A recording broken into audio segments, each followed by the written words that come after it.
Tanggal nggak usah dibantah, saya ada datanya semua, clear banget. Ya. Oke, apa Mas Roy mau sampaikan di situ? Yang saya sampaikan ini tadi pertanyaan Mas Aiman. Ini hubungannya apa? Kalau Kaisang bukan penyelenggara negara, ya. Kakaknya, bapaknya terlibat semua ini. Lah kemudian unsur korupsinya di mana? Unsur korupsinya di mana? Gratifikasinya jelas. Nah, enggak, gratifikasi itu kan berkaitan dengan penyelenggaraan negara. Loh, iya, nah, ini langsung Mas, nggak bisa betul. Begitu. Enggak, kalau data tadi saya nggak bantah langsung, ya. Data tadi Mas, iya. Saya nggak bantah. Ah, ya udah, kan ya nggak mungkin dibantah. Kalau dibantah Anda bohong. Nah, kalau data tadi saya nggak bantah.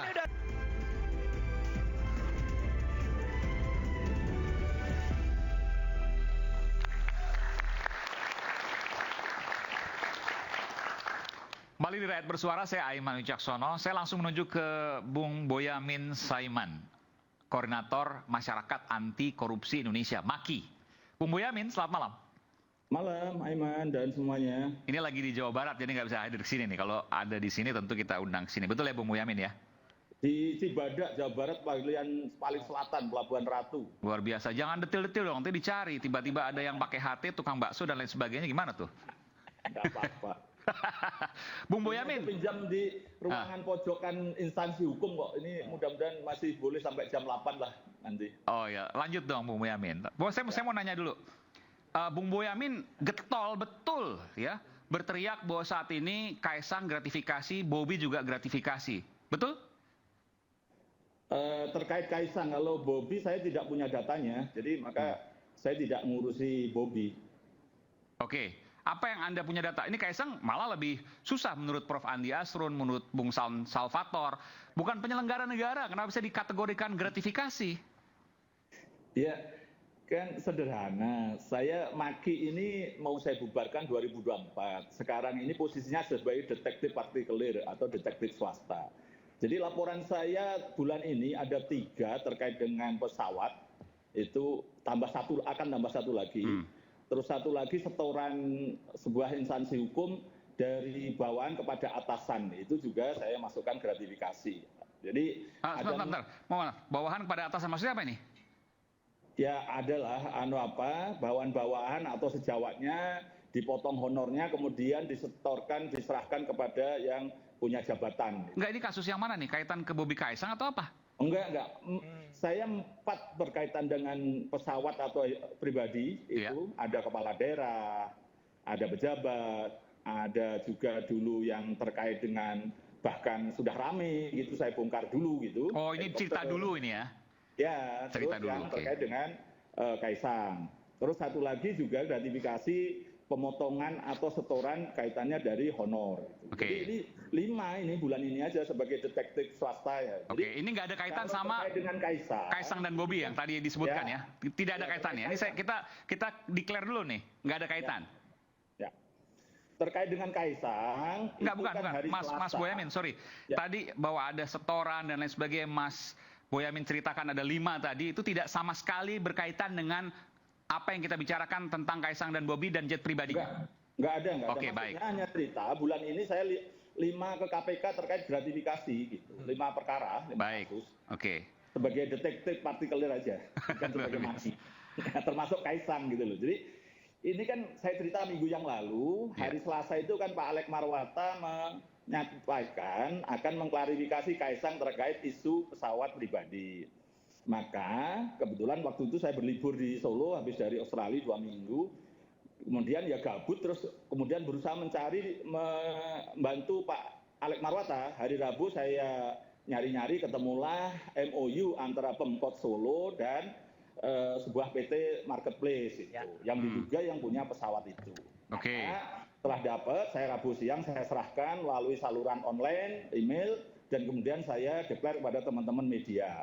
Intinya membantu KPK, ini loh ada dokumen yang akan membantu KPK mencoba merumuskan apakah ini gratifikasi atau tidak. Karena pasti saya sadar perdebatannya Kaisang bukan penyelenggara negara. Oh iya, tapi gratifikasi itu teorinya kan sederhana. Yang bisa dianggap suap yang tertunda. Nah, tertunda itu bisa jadi janji diberikan nanti kalau pensiun, maka dalam Undang-Undang Pemberantasan Korupsi itu termasuk janji.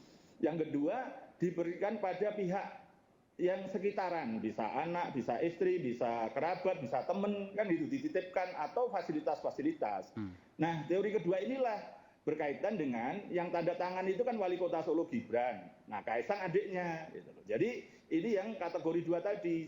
Jadi ini yang sebenarnya secara sederhana saya, kemudian saya menemukan dokumen itu, saya serahkan KPK, saya publikasikan. Nah, KPK nanti akan seperti apa, kita kawal bersama gitu. Sebentar. Ini supaya pemirsa juga paham. Solo wali kotanya Mas Gibran, iya. Ya. Kaisang adik dari Mas Gibran. Ada perusahaan marketplace, nggak usah kita sebutkan lah, mungkin salah satu yang terbesar ya. Nanti dikira iklan malah. Oke, sebenarnya bukan karena khawatir di issue, tapi kemudian digugat, tapi karena memang takut iklan kan gitu ya. Ya. Yang suara dubbingannya tuh viral lah gitu ya. Gitu. Ya. Oke, jadi apa kaitan antara 3 entitas ini, 3 pihak ini? Ada. Mas Kaisang, Mas Gibran, dan marketplace tadi.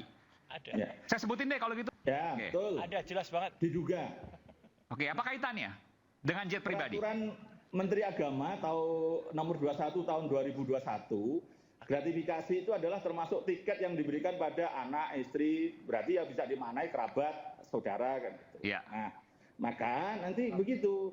Apakah pada posisi ini nyatanya Boyamin juga tidak pernah ditawari naik pesawat itu dari Solo ke Jakarta. Dan itu Aiman juga tidak pernah ditawari. Kenapa? Bukan adiknya Gibran kan itu. Oke. Sederhana begitu aja. Nah, kemudian setelah itu, ini kan fasilitas ini kemudian yang didapat ini, gitu. Karena memang diduga adiknya Gibran. Nah, berarti kan sebenarnya mau bisa jadi diberikan Gibran, tapi karena Gibran ini penyelenggara negara takut nanti kena gratifikasi, maka diduga ya udah diberikan pada adiknya. Gitu. Nah, itu yang nyambungkan itu kan dalam sistem kita gratifikasi kan begitu, bisa diduga diberikan fasilitas-fasilitas itu. Sebenarnya sederhana aja kok. Ini kalau Kaisang atau bahkan Bobi gitu datang ke KPK menjelaskan apa yang kemudian dan meminta pendapat. Ini kan waktunya belum 30 hari sebenarnya kalau yang Kaisang. Terus KPK menilai, oh Anda boleh menerima itu. Nah, tidak ada masalah. Nah, KPK kemudian menyatakan sebaliknya, oh Anda tidak bisa menerima itu karena ada konflik kepentingan. Maka Anda harus mengembalikan sejumlah atau senilai dengan itu. Gitu. Nah, kalau pesawat pribadi dari Solo ke Jakarta atau dari Jakarta ke Los Angeles berapa? Saya kan pernah ditanya teman-teman dan juga menyampaikan. Yeah. Nah, setara dengan kelas bisnis lah kalau pesawat kan gitu kan. Nah, itu minimal itu. Nah, itu sebenarnya ini kan maksud saya ini sebagai bentuk kampanye tata kelola yang baik menghindari konflik kepentingan. Iya, iya. KPK itu nomor satu. Nomor berikutnya bisa jadi KPK nanti menemukan dugaan-dugaan pesawat itu bisa aja dipakai oleh kerabatnya Kaisang kalau dibalik. Bisa kakaknya, bisa orang tuanya. Nah, kalau bisa menemukan nanti kan KPK hebat gitu kan kalau kira-kira begitu. Gitu. Tapi kan KPK sudah menyatakan nggak usah dipanggil. Saya bantu, Mas. Nggak usah dipanggil. Awalnya Pak Alex Marwata menyatakan ya akan melakukan pemanggilan, klarifikasi dan seterusnya. Lalu 3 hari atau 4 hari kemudian juru bicara KPK Tessa Mahardika tadi kita udah tayangkan juga tidak akan memanggil karena Kaisang bukan penyelenggara negara. Jadi di KPK Anda melihat sendiri ada kegamangan nih? Iya ada, tapi Pak Nawawi kemudian di depan DPR kan akan menindaklanjuti semua laporan itu dengan otomatis dikumpulkan datanya sebanyak mungkin baru memanggil yang bersangkutan. Urutannya kan begitu kan, Aiman. Ya kita tunggu sabar dikit lah ini teman-teman ini kan pengennya hari ini dipanggil gitu kan. Kalau KPK manggil belum punya data kan nanti malah bisa kayak kambing congek gitu kan. Justru ini kita beri kesempatan KPK untuk melakukan langkah-langkah full bucket, pengumpulan info kan gitu kan namanya. Ya kita dukung penuh lah. Kita kalau memang ada yang mengetahui lebih jauh gitu, ada dugaan pesawat tersebut juga digunakan penyelenggara negara, misalnya kakaknya Kaisang gitu misalnya. Nah, itu kan bisa lebih mempertajam itu gitu. Ini yang sebenarnya sederhana kalau ini berkaitan dengan dugaan gratifikasi. Iya. Nah, kalau Bobi itu ya ada informasi bahwa itu disediakan pengusaha. Lah pengusaha itu apakah berkaitan dengan kewenangannya sebagai wali kota atau yang lain-lain? Nah, itu kan kalau itu jelas penyelenggara negara dan kemudian pada posisi itu oleh pengusaha. Bukan persoalannya dibayar APBN, APBD. Ini fasilitas dari siapa, apa kepentingannya. Jadi ya kita ingin mengajari Bobi juga begitu, bukan seperti pernyataan itu. Nah, fasilitas itu oleh pengusaha itu punya kepentingan, konflik kepentingan dengan Anda atau tidak, kan harusnya dia menjelaskan itu. Gitu. Jadi ini kalau dijawab tidak misalnya, tidak ada kaitan saya dengan pengusaha tersebut, ya hanya minjamin aja. Gimana? Nah itu makanya laporlah KPK. KPK nanti yang akan mendalami, boleh nggak? Kalau boleh ya silahkan, kalau nggak boleh bayar senilai itu dan jangan diulang. Itu. Karena kalau Oke. ini Pak Iman, kalau ini boleh, kalau boleh ya. Tadi kalau ini apa kan hubungannya tuh pesawat. Kementerian Itu Agama nanti dengan Boyamin. korupsi? jadi pesawatnya. Nah, Oke. Pak Bung Yamin, Silakan. Ya, Pak. apa hubungannya Kementerian Agama dengan perkorupsi? Ini kan peraturan yang diadakan ya, diterbitkan oleh Kementerian Agama, itu kan di luar dari ranah pidana. Ya ini nggak ada relevansinya nih, kayak gini-gini. Maksudnya gimana, Pak? Nah, tadi kan disebutkan bahwa dasar menyebutkan itu adalah peraturan Menteri Agama atau apa ya. Disebutkan tadi Kementerian Agama. Jadi saya tanya, kaitan Kementerian Agama dengan korupsi apa? Ini kan suatu entitas yang berbeda. Peraturan Menteri Agama itu urusannya dunia akhirat, ya kan pidana itu urusan KPK. Jadi saya lihat apa yang disampaikan, saya apresiasi Benyamin, ya kan? Karena saya kenal pribadi, ya. Tapi dalam hal ini sumir betul ininya. Ya, sumir betul. Kalau dia mendorong segala macam silakan saja. Tapi posisinya ini adalah sumir. Ya kan tadi dibilang menunggu 30 hari. Lah Kaisang itu bukan penyelenggara negara, tidak ada kewajiban menyampaikan.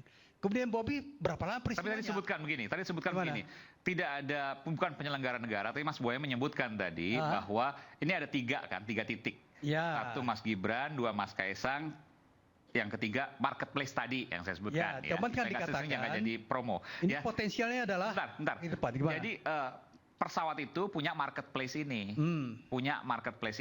Ya. Nah ini marketplace ini sedang bangun proyek di Solo, betul ya, Mas Betul. Boyamin? Nah, Betul. dari situlah kemudian Mas Boyamin mengatakan patut diduga ada hubungan antara marketplace ini, wali kota Solo, dan adiknya wali kota Solo. Cuman relevansinya waktunya ini. Oke? Ya kan?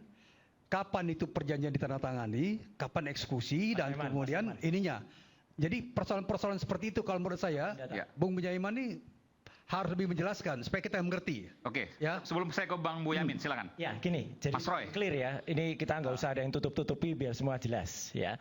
Pesawat itu Gulfstream ya, jenisnya adalah Golf 650 long range ya. Itu dimiliki oleh sebuah perusahaan marketplace, tadi disebutkan Mas Aiman, Ya. dan orangnya namanya Gang Ye. Udah, saya sebutin aja lah biar jelas ya, nggak usah ditutup-tutupi.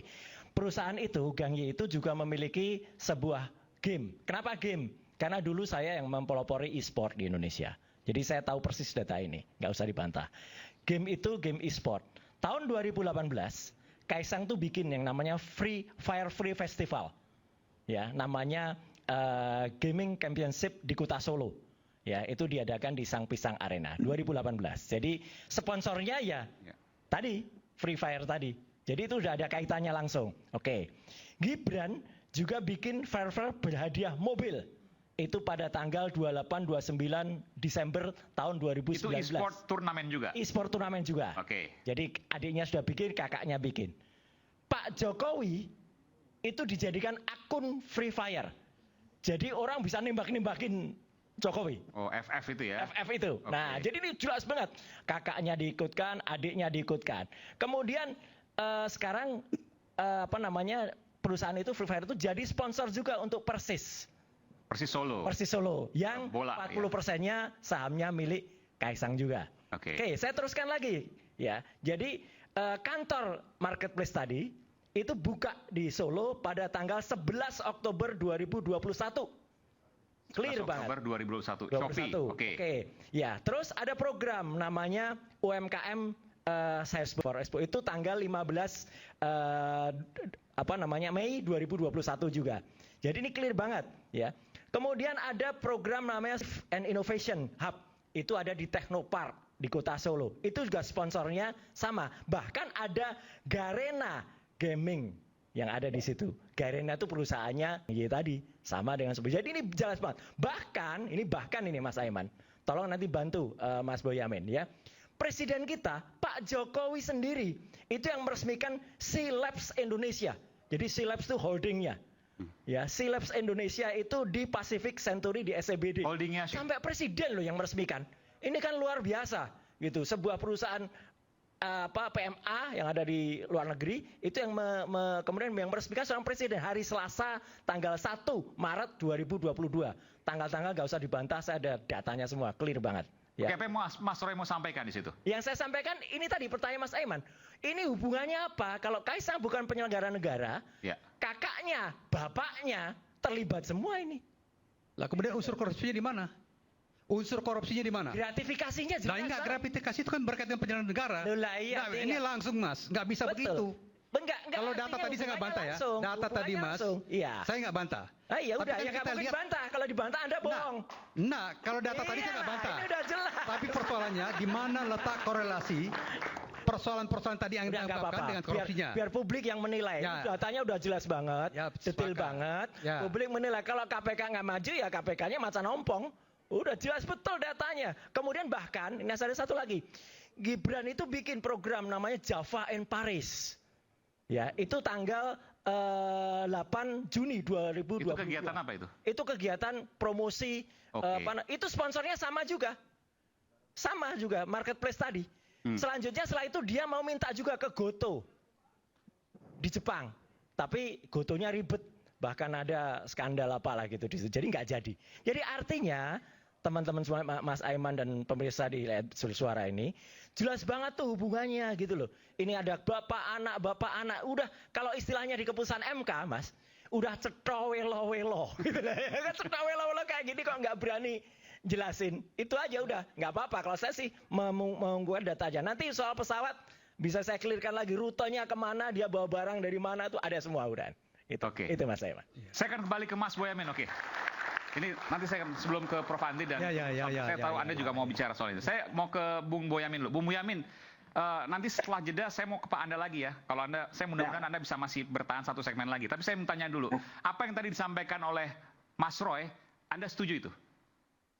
Iya, karena gini loh, kalau ini Setuju? Nggak, ini perlu penegasan dulu. Setuju? Setuju. Oke, benar semua apa yang disampaikan Mas Roy? Ya, jangan ditanya begitu. Bukan, kan Anda pegang data. Katanya Anda punya data semua. Ya, sama-sama pegang data kan sudah disampaikan. Itu kan Bukan, datanya sama nggak sama dengan Mas Roy?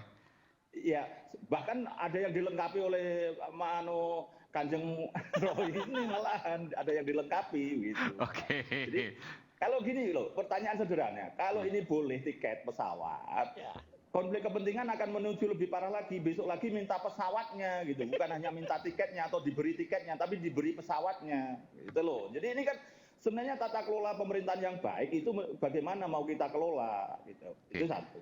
Kedua tadi pertanyaan Pak Adi Asrun, kenapa yang dijadikan dasar peraturan Menteri Agama?